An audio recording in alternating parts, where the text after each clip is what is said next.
Hey, Mom, can I have the magic skateboard?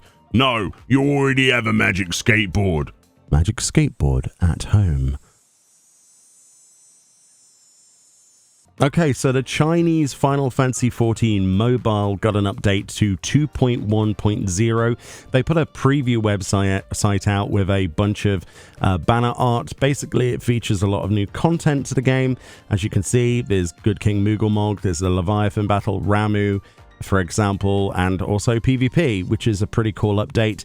Additionally to that, though, there are cash shop related items, the first of which is a little bit spicy. This line, even if you don't understand Chinese, translates roughly to the first ever Final Fantasy XIV customizable mount. Now, what they mean by this is that this new hoverboard mount, very similar, I guess, to the Cosmo board, although not really, from from the moon, from Faena in the Cosmic Exploration. This is like a jet board.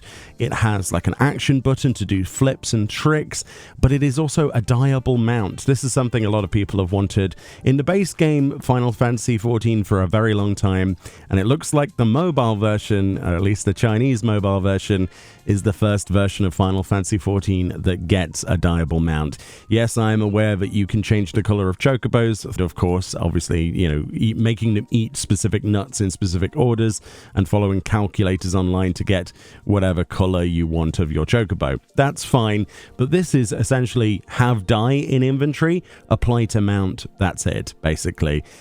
Similar to how glamour works. So we'll look at that in just a second. There's also a new hairstyle that's being debuted, which looks absolutely gorgeous. For anybody like myself that's wanted long hairstyles in Final Fantasy XIV, the base game, this is pretty much one of them that I had in my mind.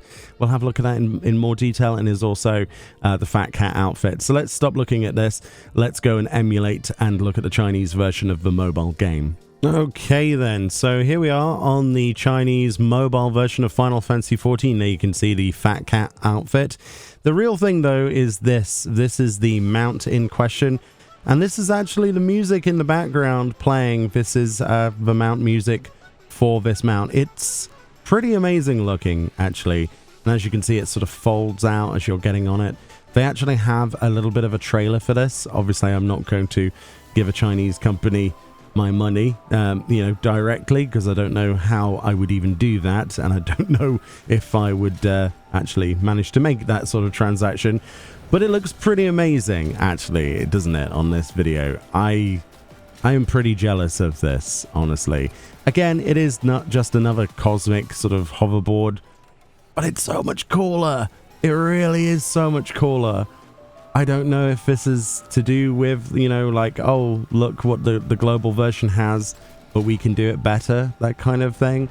And it has like a special action button by the looks of it, where you can like flip and do tricks. It's just so cool. It is just so cool.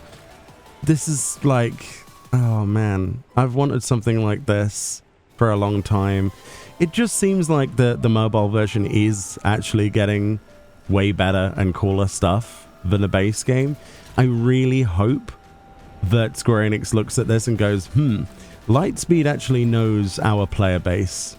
Maybe we should, follow suit and port over some of this stuff. Who knows, right? Who knows? But yeah, the hoverboard isn't the only thing. You might be looking at this and going, it's quite ugly, actually. Bear that in mind, though. I think it's cool, but there's also the glamour side of things as well. And when you start to browse this cash shop, this mall front end, you start to realize that a lot of things that in the base global version of the game that would be available from MGP, like the gambler's attire here, is actually for real money. Same, obviously, we've got the Fat Cat attire here, and you might recognize some pieces. The Dirndl's set, obviously, and, the High House bustle. And there's also these outfits as well. These are things I've never seen before. I guess this is on a previous update, but now I have access to actually be able to show you this up close and personal. We can look at it, but look at this hairstyle.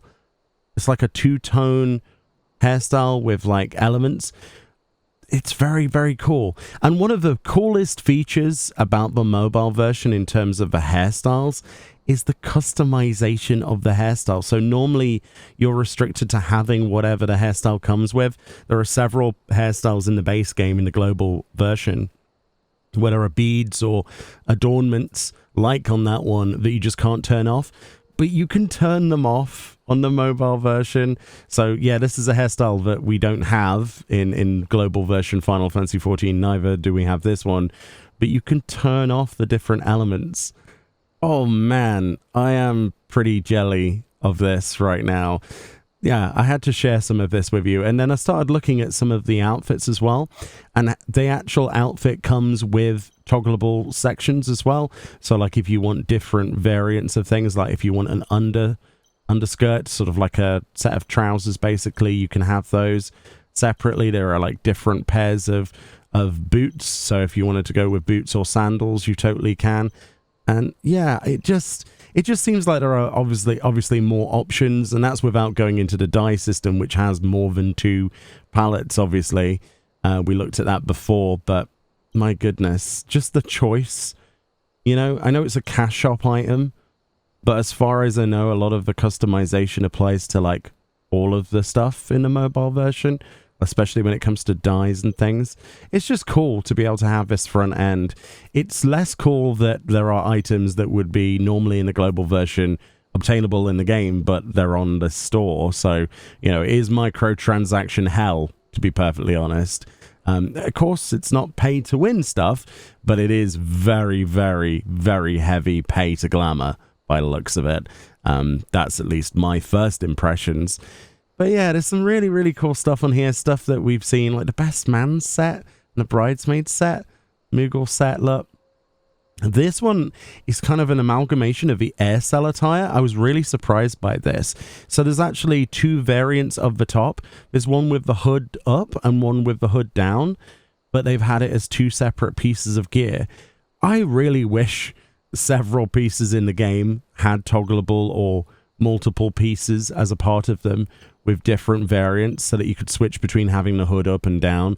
I suppose it's the second best thing from having, you know, like a visor command for your chest piece. But yeah, again, very similar to the air cell attire from PvP that's in Series 9 of Global Edition.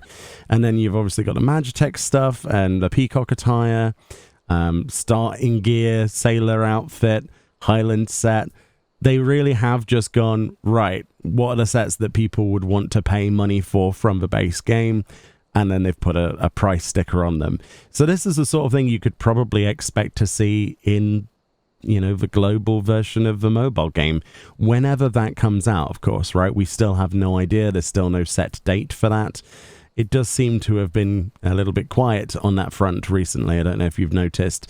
But yes, then there is actually some other cool bits the further we delve into this store. So there's your mount section. There's the hoverboard we looked at. And just to confirm, that little cogwheel tells you that it's customizable. It translates basically to paint customizable. And you can change the color of that. I think it's only a single dye palette though on that. We've got the fat Moogle mount. And it specifies that its feature is that it's a 2-player mount. Yeah, you've seen most of this stuff before, but obviously it's been recreated from the ground up. A lot of these models are much higher resolution than Final Fantasy XIV, of course, because obviously it's using Unreal, isn't it, basically? There's a bit of pop in. I think that might be because of my emulation of, you know, the video game, to be perfectly honest. And there's also this exclusive as well. This is an exclusive mount to the mobile version. I think this has got something to do with the mascot, like behind Lightspeed. I think it's a penguin. But yeah, as you can see, the Lalafell jumps into the pouch there and the penguin flies off, which is absolutely adorable. I think I remember seeing pictures of this, but I kind of want the penguin in the base version as well, actually. I don't know, man. Like, they have such cool things. Like, every time I hear news about the mobile version, it's usually met with a few groans of people like myself that are going, oh my goodness, you know, they can get what? They got what hairstyle, they can do what with dyes. Also in the mobile version you can get the Dalamud minion and the Katesif, so you don't have to pre-order Heavensward, obviously. So that's kind of cool. So if you've always wanted to get that minion, you can just straight up buy it on this version, which makes you think, why don't they just do that for a lot of the unobtainable stuff and just put it on the cash shop, quite honestly. This page seems to be just dyes and miscellaneous. We've got emotes and things, orchestrion rolls and some materials. Then there's this section. So this is the gacha section at the bottom, where you basically pay 6,120 limited time lower amount of crystals to spin, basically. If you've played Genshin Impact or anything like that, you'll be familiar. And there seems to be different variants of this setup. So it seems to be a hairstyle that has a different designed bandana. And then there's one at the end, which is the ultra rare, which is a two-tone hairstyle. Of course, you can dye this whatever you want. But as you can see, it's split in half. So there's your percentages of getting things. So like the cool one without the bandana is a 5% chance. And the top one is the common one for 19%. But I just love the length of some of these things. And this is the one that really made me go, please, can we have this in our game? It's very similar to hairstyles we've got in the global version of the game, but there's something just so nice about it, like the bangs on the fringe there, the way that the bell sits on the back. It's just nice. It's so nice. There are other hairstyles. I'm not sure if they're currently available or if they were a part of a gacha system from a previous month or something. But there were a couple of other long hairstyles that I appear to have missed the ability to preview here. But I just thought I'd share this with you and get your gauge your interest in this. Yeah, I just wish they port a lot of this stuff to the full version, the global version of the game. To see this stuff, like the first DYABLE mount, for example, locked to the mobile game instead of the main game, makes me a little bit sad, to be honest with you. It's, evolutionary steps like that in game design and things that we wanted for a long time that should be in the base game. And Lightspeed Studios, regardless of what you think of mobile games, I'm not a massive fan of mobile games, does excite me with things like this, that they know their audience. So hopefully, like I say, Square Enix looks at the reaction to mobile game stuff and goes, maybe we should actually do this in the main game. Anyway, let me know what you think. I'm just going to keep spinning around this hairstyle because I want it badly on my character on the global version of the game. But yeah, hopefully we get more news about the mobile version at some point for the global version. Who knows? Thank you so much for watching. I'll see you all next time. Bye-bye.